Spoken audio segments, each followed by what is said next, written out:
Welcome to Home Classes, a digital initiative by Director of School Education, Jammu, Shrimati Anuradha Gupta ji. प्यारे बच्चों, जय हिंद। मेरा नाम है राजकुमार और मैं पोस्टेड हूँ गवर्नमेंट मिडिल स्कूल चक्वा में, जोन बटोर, डिस्ट्रिक्ट रामबन। ये है पार्ट सेकंड वीडियो। लेसन का नाम है coal and petroleum, subject science, class 8th। इसी का पार्ट फर्स्ट वीडियो वो मैंने ऑलरेडी बना दिया है, जिसमें मैंने डिटेल में समझाया है कोल एंड पेट्रोलियम के बारे में। पूरा लेसन उसमें मैंने डिस्क्राइब किया है। उस पार्ट फर्स्ट वीडियो का लिंक आपको ऊपर दिए गए आई बटन से मिल जाएगा। मेरी यही सजेशन है कि पहले आप जाएं, उस वीडियो को देखें, सुने, समझें। कोई क्वेरी है तो मुझे कॉल करें और उसके बाद आप लोग इस वीडियो में आ जाएं, क्योंकि इसमें हम सिर्फ बात करेंगे डिटेल्ड एक्सरसाइज के बारे में। इन केस आप तक लेसन नंबर फर्स्ट यानी कि माइक्रो ऑर्गेनिजम्स, फ्रेंड्स एंड फो, उसका वीडियो, उसके 2 वीडियो मैंने बनाए हैं। अगर वो नहीं पहुंचे हैं तो उनके लिंक भी आपको ऊपर दिए गए आई बटन से मिल जाएंगे, या फिर डिस्क्रिप्शन में भी उनके लिंक्स आपको मिल जाएंगे। तो बढ़ते हैं इस वीडियो, पार्ट सेकंड वीडियो, जिसमें हम डिटेल एक्सरसाइज पे बात करेंगे। तो बढ़ते हैं पहले क्वेश्चन की तरफ, जो है what are the advantages of using CNG यानी कि compressed natural gas and LPG यानी कि liquefied petroleum gas as fuels. तो इनके क्या क्या फ़ायदे हैं? तो पहला फ़ायदा कुछ इस तरह से है, they can be burn directly. आपके घरों में जो सिलेंडर होते हैं, चाहे वो HP कंपनी का है चाहे इंडियन कंपनी का, उसके अंदर होती है LPG, राइट। आपने देखा होगा कि जब बर्नर के साथ हम उसको अटैच करते हैं, जो माचिस लगाई या लाइटर लगाया, ऑन किया, तो वो डायरेक्टली जल जाते हैं। तो यही है, they can be burn directly. दूसरा है, they can be transported easily through pipelines, यानी कि हम CNG को या फिर LPG को एक जगह से दूसरी जगह बाय मीन्स ऑफ पाइप के ज़रिए एक जगह से दूसरी जगह लेके जा सकते हैं। थर्ड है, they are clean fuels and do not give smoke when burned. CNG भी, अगर आपने पार्ट फर्स्ट वीडियो देखी, उसमें मैंने डिटेल में बताया कि CNG और LPG दोनों गैसेज ऐसी हैं, जब हम इनको जलाते हैं तो थोड़ा भी धुआं नहीं निकलता। आपको पता ही होगा कि घरों में जब आप सिलेंडर ऑन करते हैं, जब गैस पे खाना बनाते हैं, क्या उसमें धुआं निकलता है? नहीं निकलता है। तो यही तो है। फोर्थ है, they give a lot of heat energy when burned. जब हम इनको जलाते हैं तो बहुत सारी गर्मी निकलती है। पता ही होगा, गर्मी निकलती है तभी तो हमारा खाना पकेगा। तो यही हैं 4 बेसिक एडवांटेजेस CNG के और LPG के। ठीक है, तो बढ़ते हैं नेक्स्ट क्वेश्चन की तरफ। तो क्वेश्चन नंबर सेकंड है, name the petroleum product used for surfacing of roads. सड़कें हमारी, उन पे आपने देखा होगा कि जब कंस्ट्रक्शन उनकी हो रही होती है या उनकी रिपेयरिंग जब हो रही है, तो एक काले रंग का पदार्थ, काले रंग का लिक्विड उसके सड़क के ऊपर बिछाया जाता है। तो उसका नाम है बिटुमिन।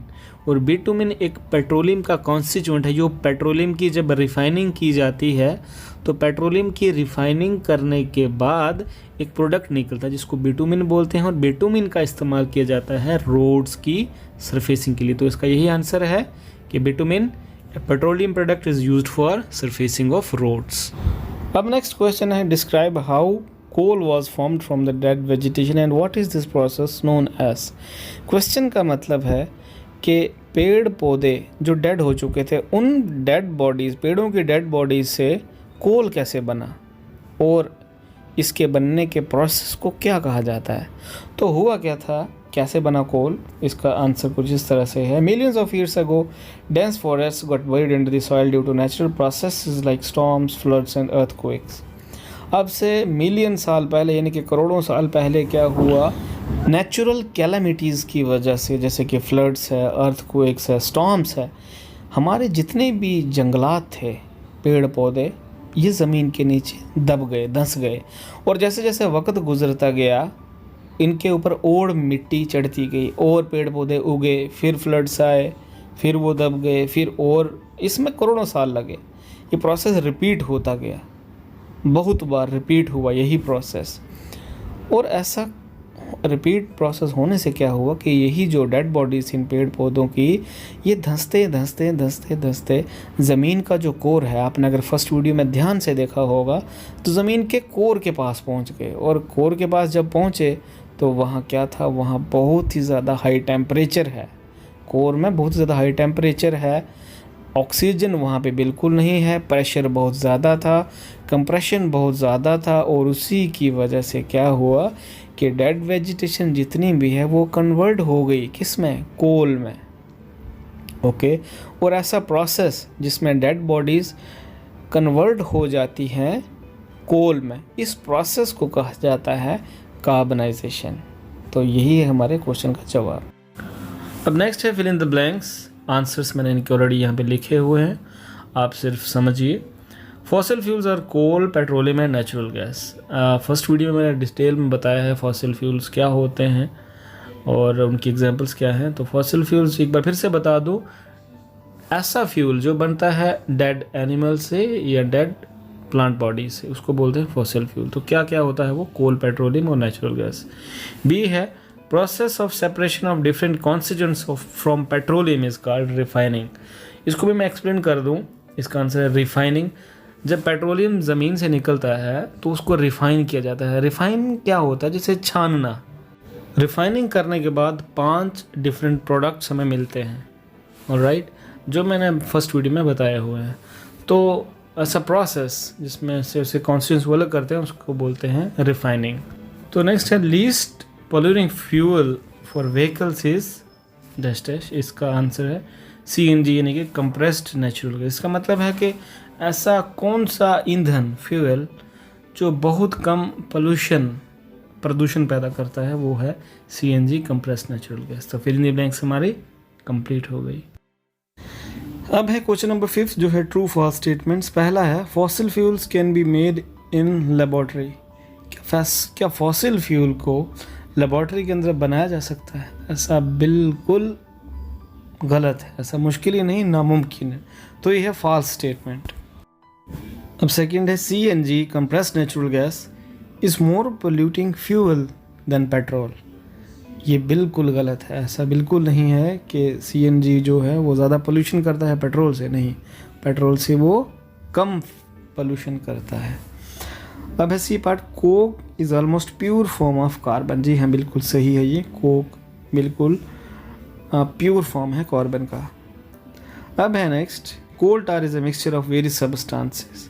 कोल टार बहुत से मैंने आपको उस वीडियो में बताया था कि मोर देन 200 से ज़्यादा सब्सटेंसेस का मिक्सचर होता है कोल टार। तो ये बिल्कुल ट्रू स्टेटमेंट है। ई है kerosene is not a fossil fuel. मिट्टी का तेल फॉसिल फ्यूल नहीं है, ये स्टेटमेंट बोल रही है। तो ये गलत स्टेटमेंट है, क्योंकि कैरोसिन क्या है, कैरोसिन निकलता है पेट्रोलियम से, राइट। तो कैरोसिन क्या है, एक फॉसिल फ्यूल, मगर यहाँ पे लिखा हुआ है कि फॉसिल फ्यूल नहीं है, तो ये गलत है। तो इसी के साथ हमारी ट्रू फॉल्स स्टेटमेंट्स कंप्लीट होती है, ऑलराइट। तो बढ़ते हैं नेक्स्ट की तरफ। अब है question number 6, explain why fossil fuels are exhaustible natural resources. Question ये कह रहा है कि फॉसिल फ्यूल्स जितने भी हैं वो एग्जॉस्टिबल नेचुरल रिसोर्सेज क्यों हैं। एग्जॉस्टिबल मीन्स जो एक हद में है और ऐसा वक्त आएगा कि जो ख़त्म हो जाएंगे। तो इसका आंसर कुछ इस तरह से है, fossil fuels require millions of years to form from the dead vegetation and animals that get buried deep inside the earth. They require high temperature and pressure for their formation, which cannot be provided in the laboratory. Thus, fossil fuels are limited. Therefore, the use of fossil fuel at this rate will lead to their exhaustion. इसका मतलब ये है कि fossil fuels को बनने में लगते हैं लाखों करोड़ों साल, उसके बाद ये बनता है, क्योंकि इसका जो बनने का सारा जो प्रोसेस है वो मैंने फर्स्ट वीडियो में ऑलरेडी डिस्क्राइब कर दिया है। और यहाँ पे मैं सिर्फ आपको इतना सारा समझाऊंगा कि उस जो प्रोसेस है ना कार्बनाइजेशन, जिसमें 300 मिलियन साल से भी ज़्यादा का टाइम लगता है, ऑलराइट। अब 300 मिलियन साल लगते हैं और इतना ज़्यादा टेम्परेचर चाहिए, क्या हम उसको बना सकते हैं? क्या लेबॉर्ट्री में बना सकते हैं, घर में बना सकते हैं? नहीं, इट इज़ नॉट पॉसिबल। इंसान की उम्र ही कितनी होती है, 80 या 90 ईयर्स। तो मिलियन सालों तक 300 मिलियन यानी कि करोड़ों साल, लाखों साल कौन ज़िंदा रहेगा उसको बनाने के लिए लेबॉर्ट्री में? तो एक इम्पॉसिबल सी बात है। इसीलिए फॉसिल फ्यूल जो अब हम यूज़ कर रहे हैं ना, जिनका, ये अब से करोड़ों साल पहले के बने हुए हैं और हम इनको निकाल के इस्तेमाल कर रहे हैं। रोज़ अपनी गाड़ी में पेट्रोल डाल रहे हैं, कोल का इस्तेमाल कर रहे हैं अपने फ़ायदे के लिए। इंसान अपने फ़ायदे के लिए इसका इस्तेमाल कर रहा है, मगर ज़मीन के नीचे भी तो एक हद में है ना, वो ख़त्म हो जाएंगे। जिस दिन ख़त्म हो गए उस दिन क्या होगा, हमारी गाड़ियाँ वहीं की वहीं रह जाएंगी, स्कूल पैदल आना पड़ेगा। ओके, तो इसीलिए क्योंकि ये एक हद में है, इसीलिए इनको कहा जाता है एग्जॉस्टिबल रिसोर्सेज ऑफ एनर्जी। अब है question number 7, describe characteristics and uses of Coke. Coke के कैरेक्टरिस्टिक्स बताना है और इस्तेमाल बताना है, क्या क्या इसके इस्तेमाल है। सबसे पहला कैरेक्टरिस्टिक इसका कुछ इस तरह से है, टफ यानी कि ठोस होता है। फिर है पोरस। पोरस ऐसा सब्सटेंस होता है जिसके अंदर से हवा या पानी गुजर सके। तो ऐसी कोई भी सब्सटेंस जो ऐसा सब एलो करे उसको हम बोलते हैं पोरस, और ब्लैक इन कलर में होता है। इसका इस्तेमाल कहाँ पे किया जाता है, स्टील की प्रोडक्शन में। जब स्टील बनाते हैं तो तब कोक का इस्तेमाल किया जाता है। और है एक्सट्रैक्शन ऑफ मेटल्स, जब मेटल्स की एक्सट्रैक्शन की जाती है एज ए रिड्यूसिंग एजेंट हम लोग इसका इस्तेमाल करते हैं। ओके, तो बढ़ते हैं नेक्स्ट क्वेश्चन की तरफ। तो नेक्स्ट क्वेश्चन है, explain the process of formation of petroleum, कि पेट्रोलियम कैसे बना उसको हमने एक्सप्लेन करना है। Petroleum was formed from dead organism that got buried in the sea million of years ago. These dead bodies got covered with layers of sand and clay. Lack of air, high temperature and high pressure transformed these dead organisms into petroleum and natural gas. तो हुआ यूँ कि अब से करोड़ों साल पहले dead organisms जो समंदर के अंदर थे, नेचुरल कैलेमिटीज़ की वजह से उनकी डेथ हो गई, और डेथ होने के बाद उनकी बॉडीज़ समंदर की जो बॉटम है, जो सतह, वहाँ पे सेटल हो गई, बैठ गई। और उसके बाद उनकी बॉडीज़ काफ़ी साल लगे, उनकी बॉडी ढक गई क्ले चिकनी मिट्टी और सैंड के नीचे। और अल्टीमेटली बहुत करोड़ों मिलियन साल धीरे धीरे धीरे क्या हुआ कि उनकी डेड बॉडीज़ जो थी वो धीरे धीरे धीरे धरती का कोर है वहाँ पे जाने लगी, वहाँ तक पहुँचने लगी। अब वहाँ पे हाई टेम्परेचर था और ऑक्सीजन बिल्कुल भी नहीं थी, प्रेशर बहुत ज़्यादा था, कंप्रेशन बहुत ज़्यादा था। तो इसी वजह से उनकी बॉडीज़ भी कन्वर्ट हो गई इनटू पेट्रोलियम में। तो ये है प्रोसेस किसका, फॉर्मेशन ऑफ पेट्रोलियम, और इसी तरीके से नेचुरल गैस भी। एक क्वेश्चन जो आपको स्क्रीन पे दिख रहा है ये है क्वेश्चन नंबर 9। ये मैंने आपके लिए असाइनमेंट छोड़ी है, बहुत ही सिंपल है, बहुत ही आसान है। ये आप 6th क्लास से इसको करते आ रहे हैं। ये क्या है कि आपने हिस्टोग्राम बनाना है, ग्राफ एक बनाना है, उस पर आप ईयर्स के नाम एक साइड है, दूसरी तरफ परसेंटेज आपने बतानी है। तो बहुत ही आसान है, बहुत ही सिंपल है। क्वेश्चन नंबर 10 है, exhaustible resources of energy and what are their examples. Exhaustible resources of energy क्या होती हैं और उनके एग्जांपल्स बताइए। और इस आंसर कुछ इस तरह से है, exhaustible resources are those resources which are present in limited quantity. ऐसी रिसोर्सेज ऑफ एनर्जी, ऐसे ताकत के स्रोत जो एक लिमिटेड क्वांटिटी में है, एक हद में है, and can be completely used up by man activities are called exhaustible resources. और अगर हम उनको लगातार अंधाधुंध इस्तेमाल करते रहेंगे तो एक वक्त आएगा जब वो ख़त्म हो जाएंगे, इस दुनिया से ही वो ख़त्म हो जाएंगे। फॉर एग्ज़ाम्पल जैसे कोल है, पेट्रोलियम है, नेचुरल गैस है। तो जो है what are inexhaustible resources of energy, give examples. तो इनएग्जॉस्टिबल रिसोर्सेज ऑफ एनर्जी ऐसी होती हैं जो कभी भी इंसानों की एक्टिविटीज़ से ख़त्म नहीं होंगी।